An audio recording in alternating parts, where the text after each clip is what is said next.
If you are watching this right now, there is a real chance you are one of the few. Not because of luck, not because of an algorithm. Ancient Egypt believes something most modern people have never heard. That perception itself is not equal. That most human beings move through life only ever touching the surface of what is actually happening around them, while a small number are born wired differently, able to sense layers of reality. The majority walk past without ever noticing. They had a name for these two kinds of people. One group they called the sleepers, not an insult, simply a description of how most minds are built to function, reacting to what is directly in front of them and nothing more. The other group was rarer, and the temples took them seriously enough to build an entire system around identifying who they were. By the end of this video, you are going to know exactly what signs the ancient Egyptians looked for. And somewhere in the next few minutes, you are very likely going to recognize yourself. This is not mysticism for the sake of mysticism. The temples did not simply declare people special at random. They had specific traits they watched for, patterns in how a person dreamed, how a person felt in crowded rooms, how early in life a person began sensing things that could not be explained. And what should genuinely unsettle you is this: modern neuroscience, working with instruments and data the Egyptians never had, has independently found something remarkably similar. A real, measurable difference in how a portion of the population processes the world. A difference researchers only formally identified in the 1990s, using language eerily close to what the old temple records already described 3,000 years earlier. This video is not going to ask you to believe in anything blindly. It is going to walk you through the exact signs the ancient Egyptians used to identify who they called the Seers, compare them directly to what modern science has confirmed about sensory and emotional processing, and let you decide for yourself, sign by sign, whether this describes you. Some of you have felt this your entire life without ever having language for it. A sense of noticing too much, feeling too much, never quite fitting the room you were standing in, even when nobody around you could tell. Think about how strange it is that a civilization without any formal psychology, without brain scans, without a single diagnostic manual, managed to identify a real and specific human trait precisely enough to build training systems around it. Not vague spiritual talk about special souls, specific, repeatable, observable signs, the kind you could actually test for generation after generation and get consistent results. That consistency is the part that should catch your attention. Superstitions tend to drift and change wildly across a culture as large and long-lived as ancient Egypt's. But the description of who belonged to this rarer group stayed remarkably stable across thousands of years of temple records.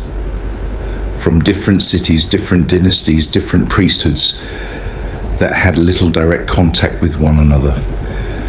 When something stays that consistent across that much time and distance, it is usually because people kept observing the same real thing over and over, rather than simply repeating an old story out of habit. The ancient Egyptians did not think that feeling was a flaw. They thought it was a signal, and they built rituals specifically to find out who was carrying it. We are going to start with what they called the Great Divide, the line the temples believed ran straight through humanity, long before anyone had a word for what made one side different from the other. The ancient Egyptians did not believe every soul arrived in a body the same way.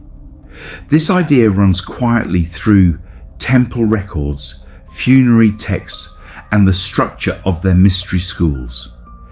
The idea that human beings are not born with identical capacity for perception, no matter how similar their lives might look from the outside.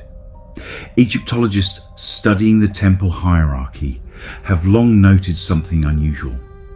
Even among trained priests, only a small fraction were ever permitted access to the innermost teachings. This was not simply a matter of rank or seniority. Priests could spend decades in service, perform every outer ritual flawlessly, and still never be invited past a certain point. The temples were, in effect, running a filtration system, and the filter was not knowledge, obedience, or family lineage. It was something harder to train, a specific quality of perception the temples believed a person either had or did not have. The word used to describe the majority translates loosely to those who sleep while walking, not a criticism of intelligence or character, but a precise description of a particular relationship to reality. A sleeper, in this framework, experiences the world entirely through its surface. What can be seen, touched, immediately reacted to. Emotions register, but rarely examined. Dreams occur, but rarely remembered. Life is lived, competently and often happily, entirely on one layer. The rarer group had a different name, one that translates closer to those whose eyes remain open even in sleep. This was not a metaphor about insomnia. It described people whose awareness seemed to extend past the boundary where most minds switch off, into dreams that stayed vivid long after waking, into moods that shifted for reasons they could not explain, into a persistent low-grade sense that there was more happening beneath the surface of ordinary life than anyone around them seemed to notice. What is worth sitting with here is how deliberately the temples organized around this distinction. This was not a passive observation, filed away and forgotten. Entire wings of major temple complexes were reserved specifically for identifying and training this second group. Resources, time, and secrecy were invested in a system built around the belief that only a portion of any population would ever be capable of using what was taught there, and that trying to teach it to everyone would not simply fail, it would dilute something that needed to remain precise. What is worth sitting with here is how deliberately the temples organized around this distinction. This was not a passive observation, filed away and forgotten. Entire wings of major temple complexes were reserved specifically for identifying and training this second group. Resources, time, and secrecy were invested in a system built around the belief that only a portion of any population would ever be capable of using what was taught there, and that trying to teach it to everyone would not simply fail, it would dilute something that needed to remain precise. Consider what this actually implies about how the Egyptians viewed the mind. Most ancient religious systems treat spiritual capacity as something available equally to everyone, granted or withheld by divine favor, or earned through devotion alone. The Egyptian temple system took a very different position, one closer to how a modern institution might think about specialized aptitude. Not everyone who wanted to learn advanced mathematics was suited to it. Not everyone who wanted to master an instrument had the ear for it. In exactly that spirit, not everyone who wanted access to the inner teachings was believed to have the underlying perceptual capacity to actually use them. Desire and devotion were never treated as substitutes for the trait itself. This raises an uncomfortable question for anyone hearing it today. If a civilization spent centuries and enormous resources building a system to separate these two kinds of people, what exactly were they looking for? What made one person a sleeper and another someone whose eyes never fully closed? The answer the temples gave was surprisingly specific, and it starts somewhere most people would never expect. Not with knowledge, not with bloodline, but with a handful of very particular, very personal traits that showed up early and showed up consistently in exactly the people the temples eventually chose to train. The temple records that survive are surprisingly consistent about what they look for, and none of it involves anything supernatural on the surface. It reads, if anything, like a description of specific personality traits, traits that show up early in life and rarely fade with age. The first sign was dream recall, not simply having dreams, but remembering them in vivid, specific detail, often for years afterward, and frequently sensing that certain dreams carried more weight than ordinary mental noise. Most people forget the overwhelming majority of what they dream within minutes of waking.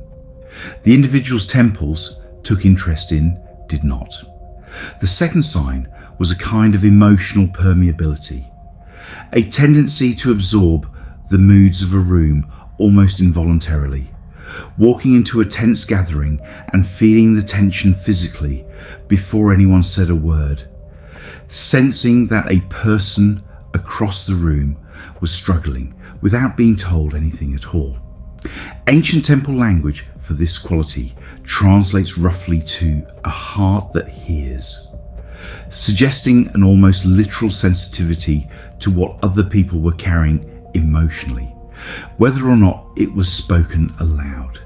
The third sign was harder to name, but described consistently across multiple surviving texts, an early, persistent sense of not quite belonging, not in a dramatic or tragic sense, but a quiet background feeling of being slightly out of step with the people around them, even in a loving family, even in a full room.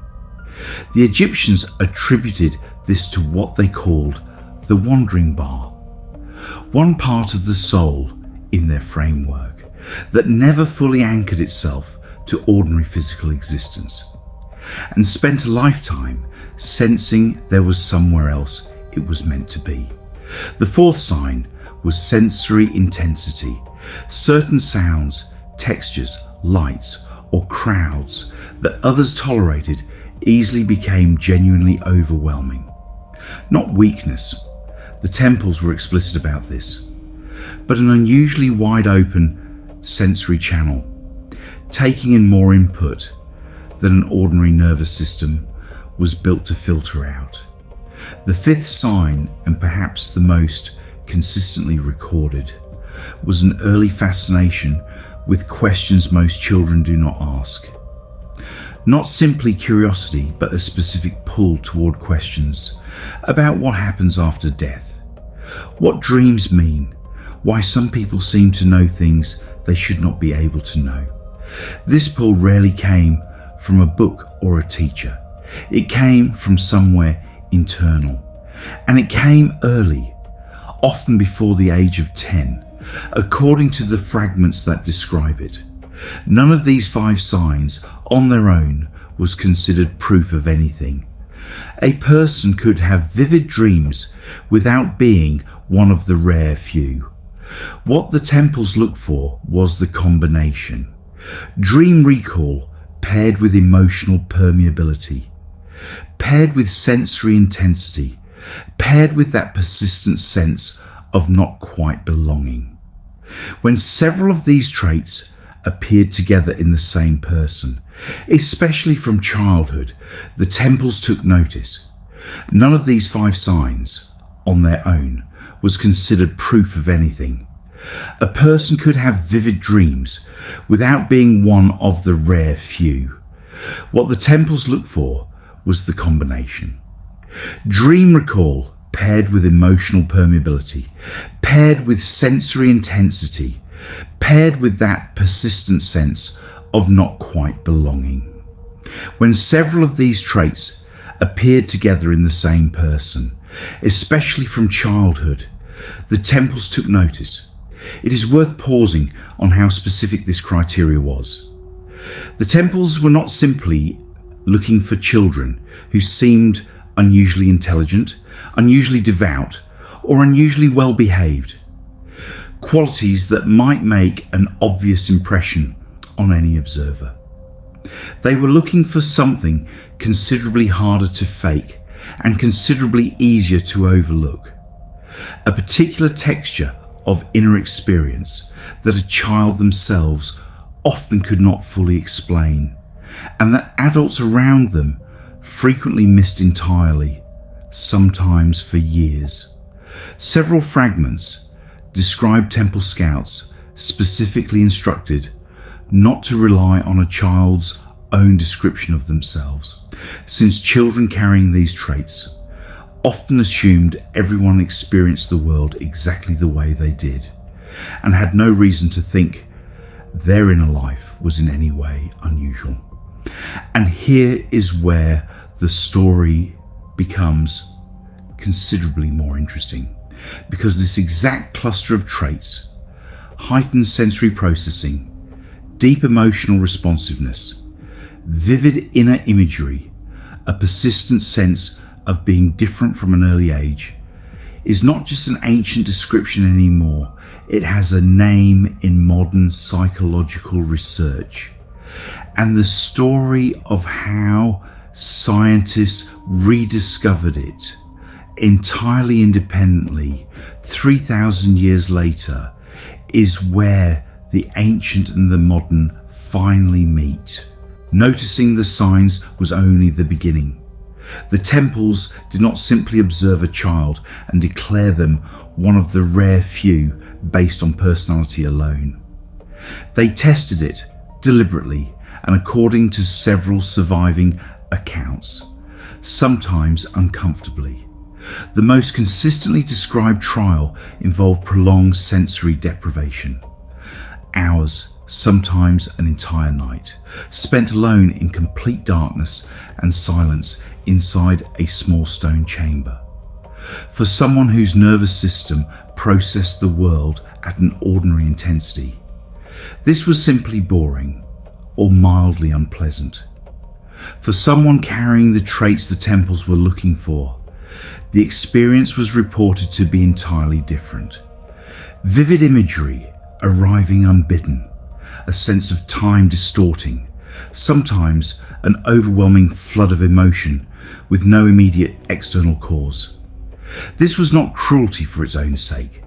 The chamber functioned as a kind of instrument, stripping away the ordinary stream of outside stimulation until whatever was happening internally became impossible to ignore. Someone whose perception ran only on the surface tended to find the chamber simply tedious. Someone whose perception extended further tended to find it overwhelming, sometimes frightening, occasionally described as the most intense experience of their young life. A second trial involved dream instruction, being asked before sleep to hold a specific question in mind and then report in precise detail whatever arrived during the night. Most children given this task returned with vague fragments or nothing at all.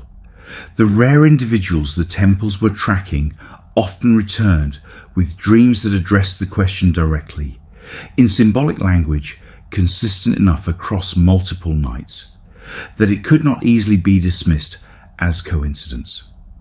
A third and more subtle trial simply involved observation over time, placing a child among grief, among celebration, among conflict, and quietly noting how they responded.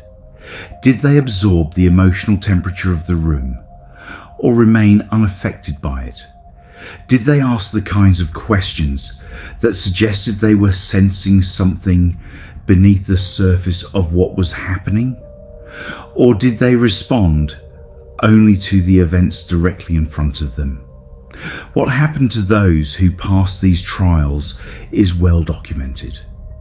They were moved, often against no resistance from their own families, into specialized training reserved for temple work, dream interpretation, ritual guidance, the keeping of the inner teachings passed only to those who had demonstrated they could actually perceive what those teachings pointed toward. What is less discussed, but arguably more important for anyone watching this today, is what happened to those who showed some of the signs, but were never formally identified or trained.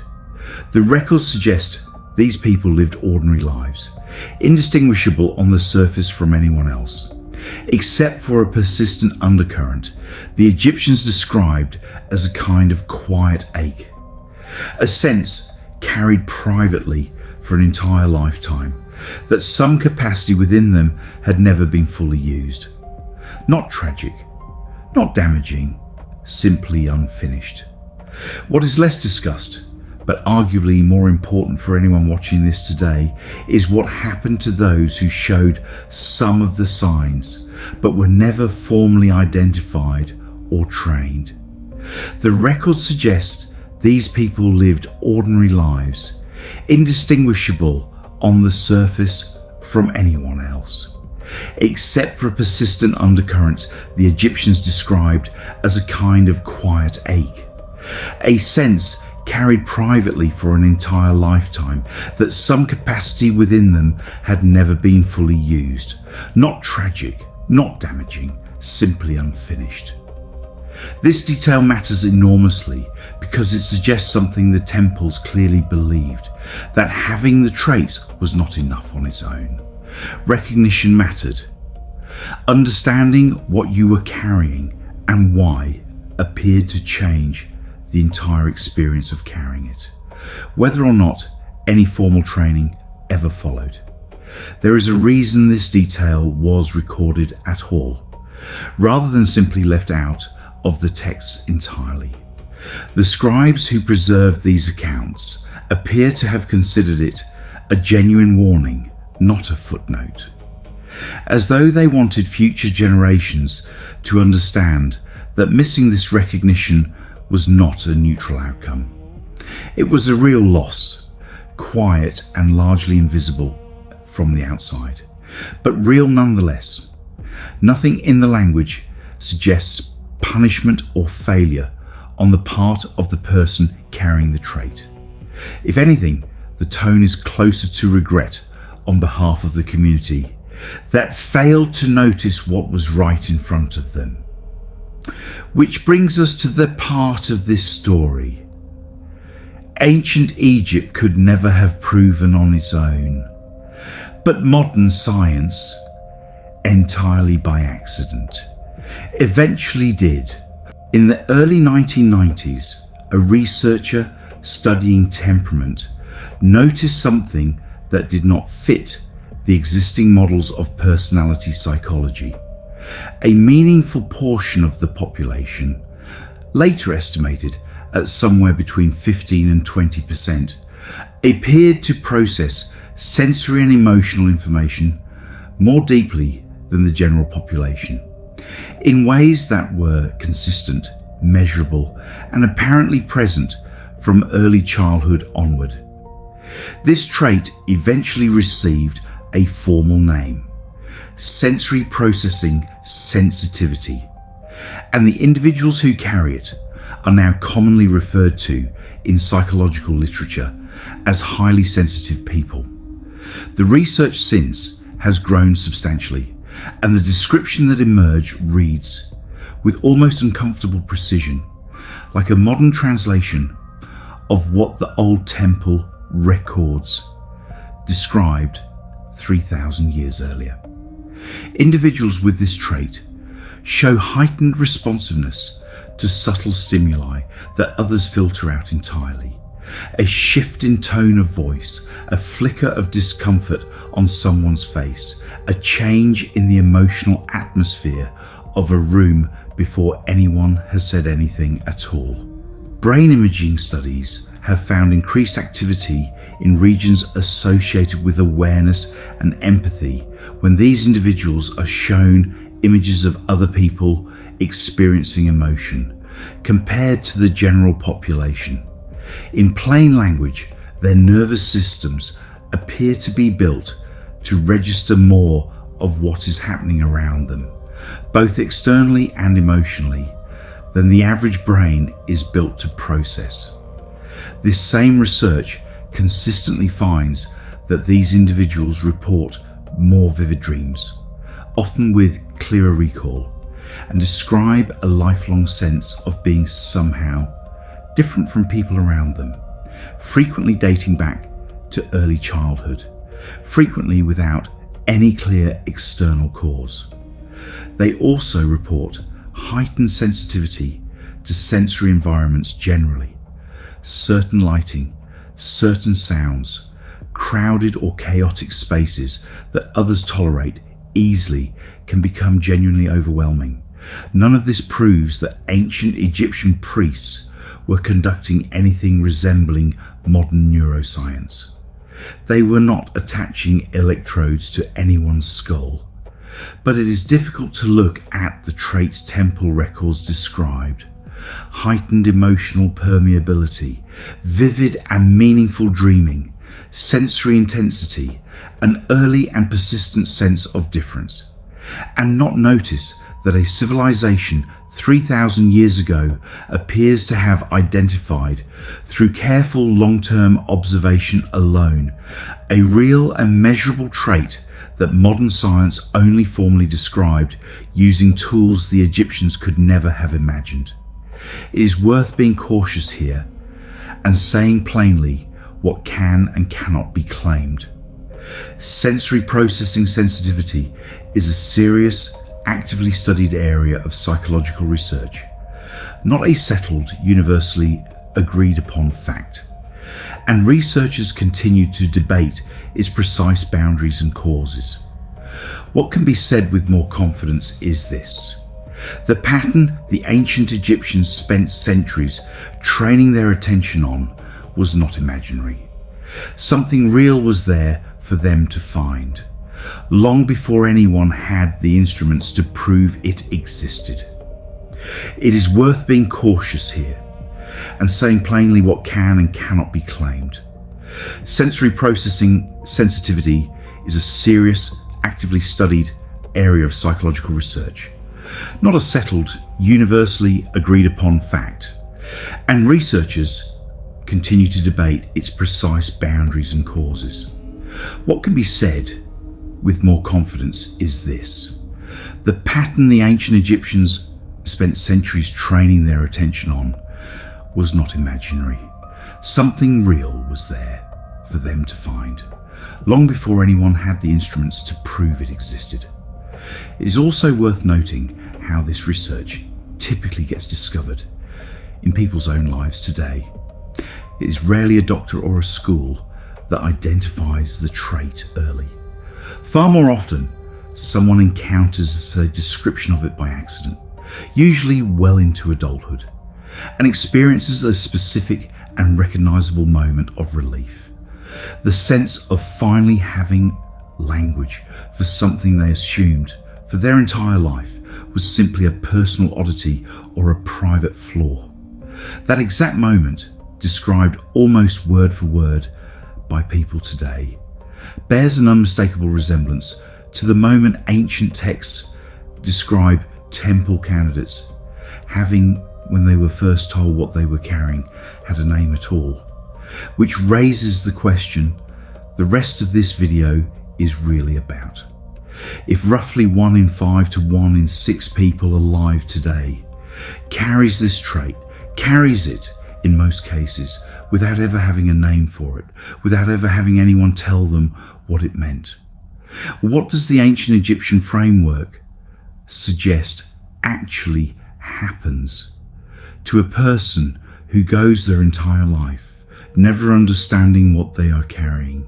The Egyptian framework was notably free of judgment when it came to the sleepers, the majority who moved through life perceiving only the surface. Nothing in the surviving temple language suggests this was viewed as a lesser way to live. A sleeper could live a full, contented, meaningful life entirely on that single layer, and the records treat this as entirely valid. The distinction was never about worth. It was simply about function, about which layer of reality a given nervous system was built to register. For the rarer group, though, the texts describe two very different outcomes, and the difference between them had nothing to do with circumstance, luck, or how much formal temple training a person received. It had to do with a single internal decision, whether or not they came to understand what they were carrying. The first path, described at length in fragments dealing with those who never received recognition or explanation, is the one already mentioned briefly. A life carrying a persistent, low-grade ache. Not depression, not dysfunction, but an ongoing background sense of a capacity left unused. These individuals typically described feeling everything the trait implies: the emotional permeability, the vivid dreams, the sense of not quite belonging, without ever having a framework that explained why or what any of it was for. Several fragments describe this as spending an entire life fluent in a language nobody ever taught them existed, quietly assuming everyone experienced the world exactly the way they did, or just as often quietly assuming something was simply wrong with them. The second path belonged to those who, whether through formal temple training or simply through their own growing self-understanding, came to recognize the trait for what it was. The change described in the text is strikingly consistent. Not that the sensitivity itself lessened, but that the relationship to it transformed entirely. The same emotional permeability that once felt exhausting became, with understanding, a genuine capacity. The ability to sense what other people needed before being told, to notice what was true beneath what was said, to move through grief or crisis with an awareness others in the room simply did not have access to. What stands out most in the ancient descriptions of this second path is the language used for the shift itself. It is never described as gaining something new. It is always described as recognition, as though the capacity had been fully present the entire time, waiting only to be named and understood, rather than trained into existence from nothing. What stands out most in the ancient descriptions of this second path is the language used for the shift itself. It is never described as gaining something new. It is always described as recognition, as though the capacity had been fully present the entire time, waiting only to be named and understood, rather than trained into existence from nothing. This detail matters more than it might first appear. It suggests the ancient Egyptians believed the difference between a difficult, exhausting relationship with this trait and a genuinely useful one was not years of specialized training. It was simply understanding, knowing what you were carrying, knowing that it had a name, knowing that a civilization 3,000 years ago had already mapped exactly what you were experiencing and found it valuable rather than strange.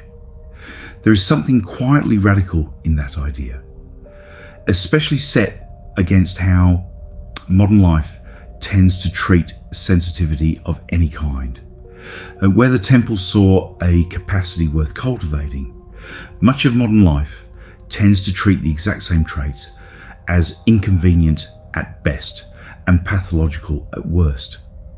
Something to be managed, medicated, or simply toughened out of a person. The ancient framework offers a genuinely different lens. Not that the trait needs to be fixed or hidden, but that it needs to be understood well enough to be used deliberately, the same way any other real capacity would be. If any part of what has been described so far felt familiar, the dreams that stayed with you longer than they should have, the rooms you have walked into and felt the tension before anyone spoke, the sense carried quietly since childhood of being slightly out of step with everyone around you. The ancient Egyptians would tell you that recognition itself is most of the work, not a training you need to complete, simply a name for something you have likely been carrying, unexplained, for a very long time. There is a reason this particular ancient framework feels so strikingly relevant today, and it has little to do with nostalgia for old civilizations. It has to do with a genuine mismatch between an old trait and a very new environment. The world the ancient Egyptians lived in was, by modern standards, sensorially quiet. A handful of voices in a household, natural light, long stretches of unfilled silence. For someone carrying heightened sensory and emotional processing, that environment, while still demanding, was at least survivable at a sustainable pace. The world most people now live in offers almost none of that quiet. Constant notifications, endless scrolling, exposure to other people's emotions, crises, and opinions, often from strangers on the other side of the planet. Environments engineered, quite deliberately, to hold attention rather than allow it to rest. For someone whose nervous system was already built to register more than average, this is not a minor inconvenience. It is a fundamentally different scale of input than the trait ever evolved to handle. This may explain something that shows up constantly in modern conversation without anyone quite having language for it. An enormous number of people today report feeling overwhelmed, overstimulated, quietly exhausted in a way that does not map cleanly onto any single diagnosis.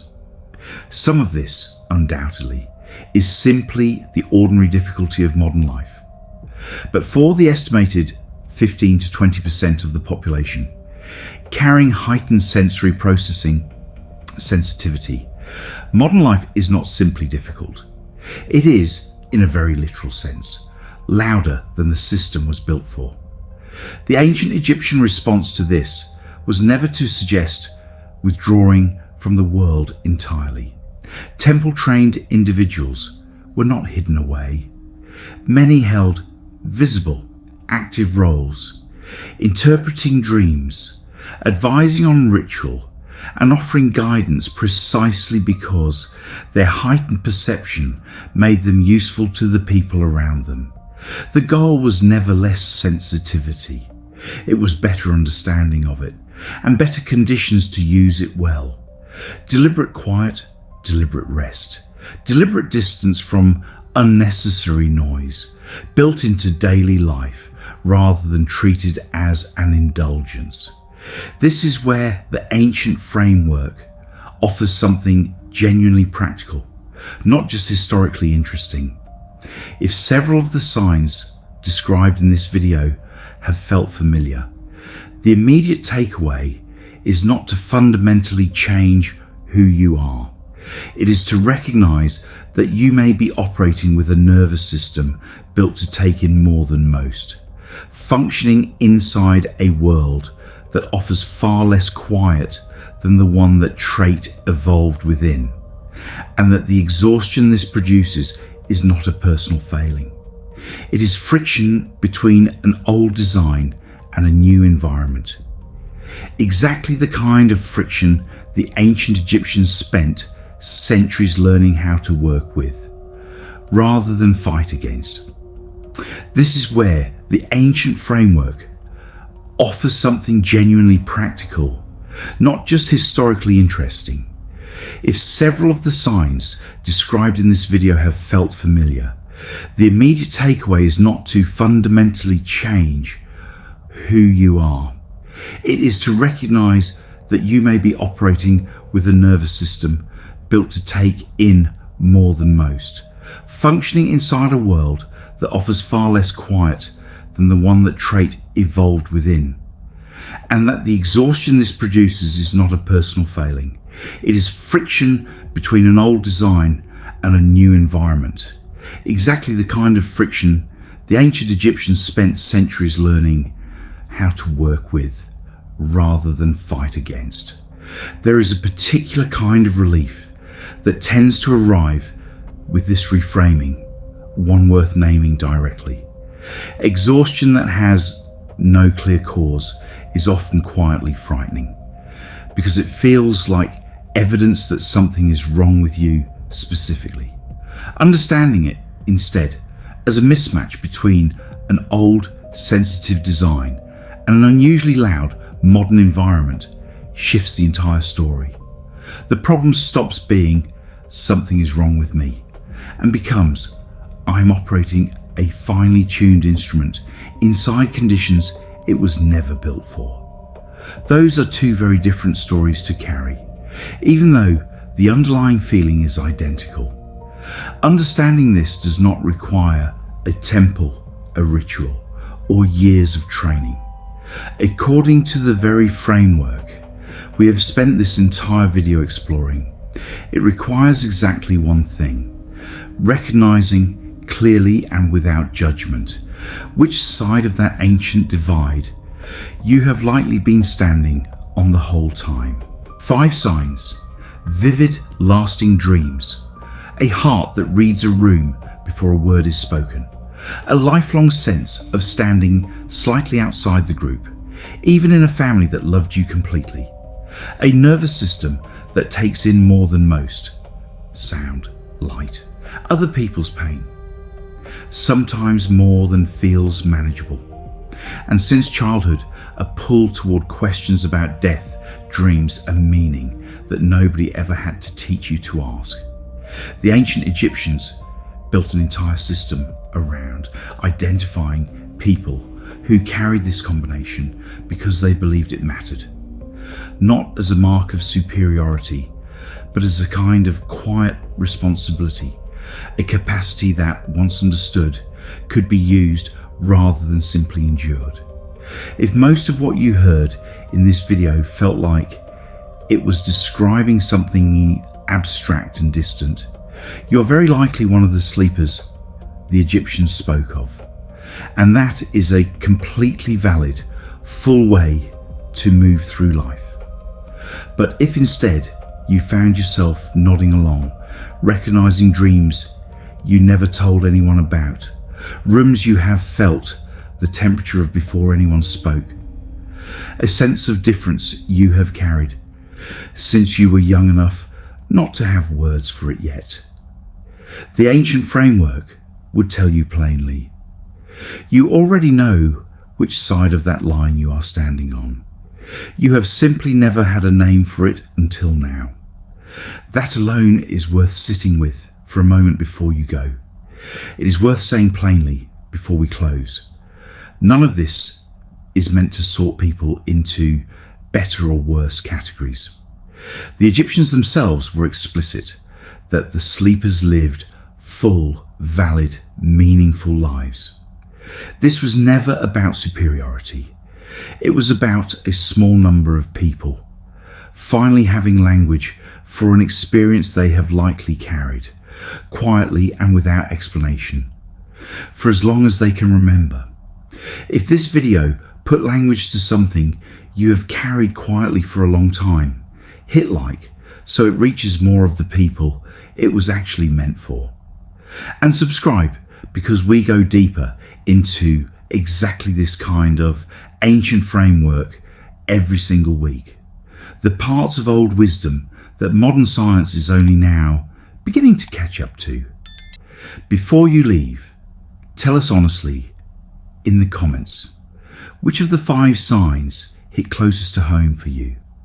And if you have known since childhood that you were somehow different, we would genuinely like to hear how that has shaped your life.